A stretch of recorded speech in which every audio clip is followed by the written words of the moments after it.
So this is a good problem to have, but we now have so much food that it does become hard to manage. And as you've talked about plenty on this podcast, obesity is linked to so many of the diseases now that end up cutting our lives short. And not only that, they cut into our health span. So let's talk a little bit about what we know about scarcity with respect to nutrition and how that evolved us as a species. Until very recently, food was scarce and it was hard to find. I mean, especially prehistorically, there wasn't a lot of food.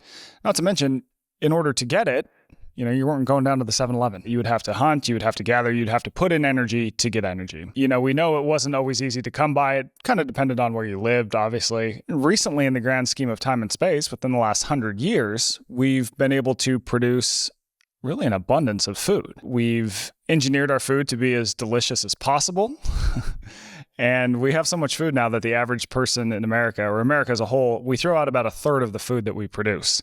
So we've gone from being these creatures who evolved to, because food was scarce and hard to find, if you had the opportunity to eat it, maybe eat a little more than you needed at any given time, that would give you a survival advantage because you could store that energy. And then the next time that you can't find food, you're going to survive that. We still have that drive to eat a little more than we need, but we live in a world where food is rarely scarce, right? So it's a evolutionary mismatch, basically.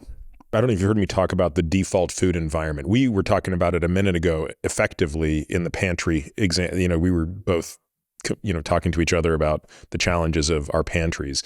And this is what I kind of talk to my patients about, is the default food environment, right? So when you're changing a habit that requires subtraction, to me, the strategy is changing the environment. When you're changing a habit that requires addition, there's a whole different strategy. But the default food environment is, as you said, it's incredibly palatable, incredibly calorie dense, incredibly non-perishable, and therefore portable, and incredibly cheap.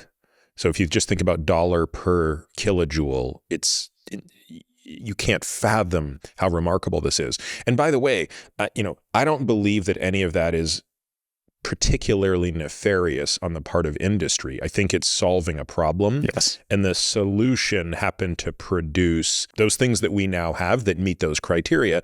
And it's just that one of the criteria that wasn't on the list, there's not a fifth criteria that is like healthy, right? Like, make it such that if you consumed it at any level, it would not harm you. That is obviously not one of the criteria.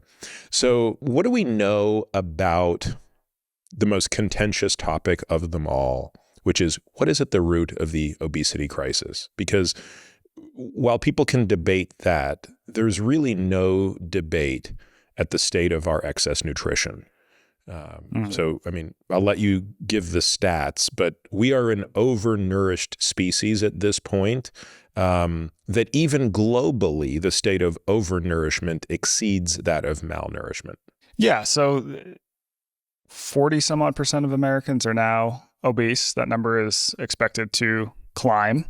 And globally too, I believe that diseases that stem from overnourishment outweigh those that stem from overnourishment by about undernourishment. Fourfold. Yeah, undernourishment. Yeah.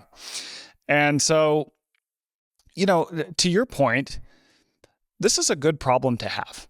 Because literally for all of time, your job was getting food every day and preparing it.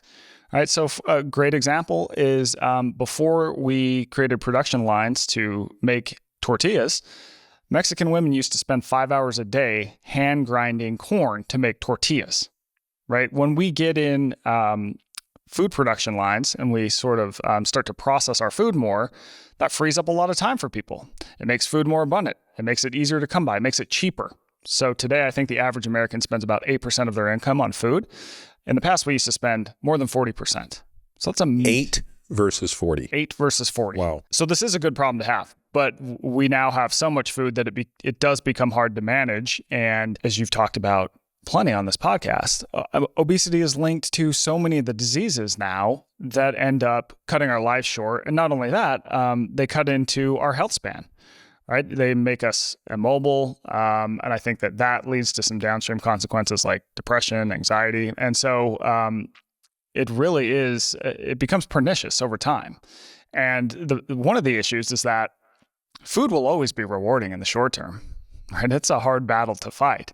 So I have a lot of empathy for people who are obese.